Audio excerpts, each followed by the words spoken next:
In this video, we're going to be taking a look at how dialogue and decisions impact both the story and characters in Moonbriar. Now, to give you some context for this scene, pretty early into the game, you, who are one of the healers in training in your warren, have been tasked with healing some of the warriors that were injured in a recent battle that your warren lost. Now, these characters are not the most likable, and you're not all that keen on actually healing them, but since your mother is the chief healer, you have been tasked with doing this. Early into the game, if you go to try to have these conversations and you don't have all of the ingredients necessary to make the healing poultice, then you won't be able to have that conversation. But for the purposes of this video, I'm going to go ahead and give myself that healing poultice just so we can go ahead and have that conversation. Now, this particular character that we're talking to is Ragwort, and he's looking for your mother.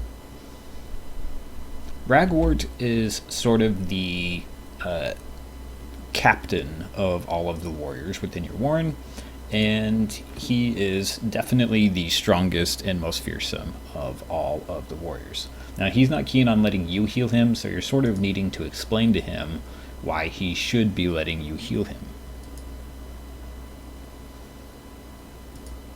He's not the brightest, so you sort of have to explain it. Very straightforward. And of course, he's not too happy with the way you're describing all of this. But this presents us with our first key decision in this conversation, is that I can choose to heal him with the poultice that I have, or I can save that poultice for later. Obviously, these are pretty impactful in terms of what I'm deciding to do here. And just for the purposes of this demo, I'm going to go ahead and save the poultice for later, and hopefully that won't come back to haunt me. So now I'm sort of explaining to him that I'm going to be healing his wound with some fresh spring water and applying a bandage. And he seems to be okay with that approach. So that's good. I'm not going to use the healing poultice, and he is not aware. And now he's sort of cockily talking about all of the hares that he killed in that battle.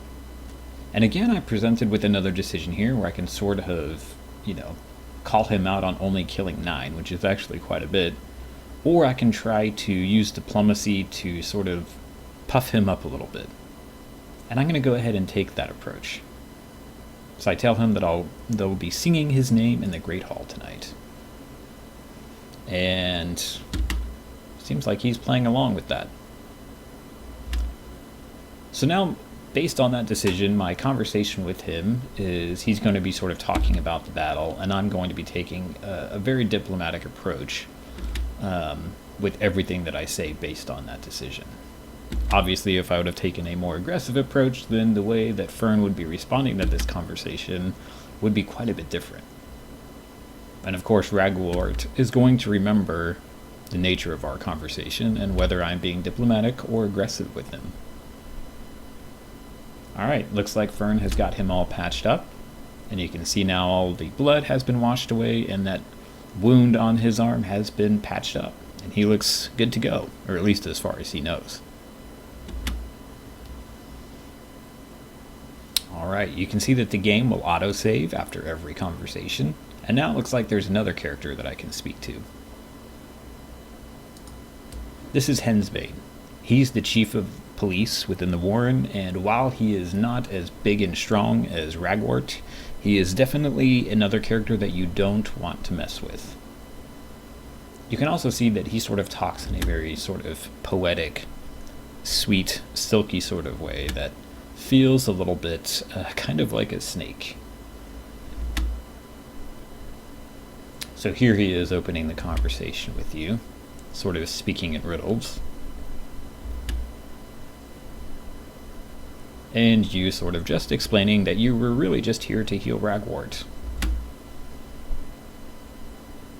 But it kind of looks like Hensbane is sort of calling you out a little bit here, saying that he's never seen a wound healed with water alone. So it seems like he noticed the fact that you didn't actually use a healing poultice when you were healing Ragwort.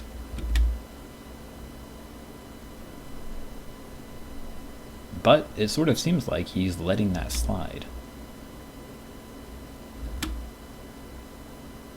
Obviously, he must have a reason why he is okay with that. So you can already sort of see here that based on the decisions that you're making, that it's starting to have an impact on other characters in the scene here.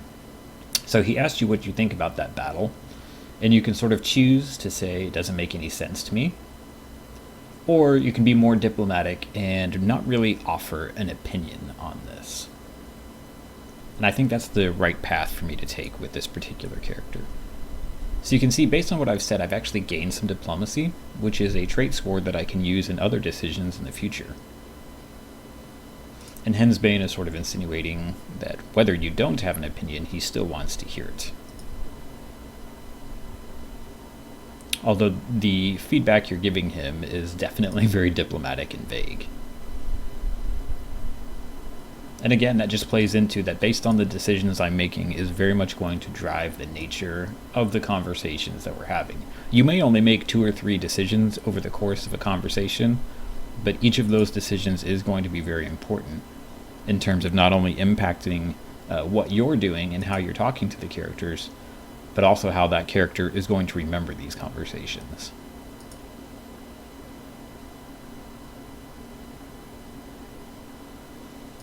Alright, looks like that conversation is now complete, and again, the game will autosave, and we can move forward with the story. Thanks for watching.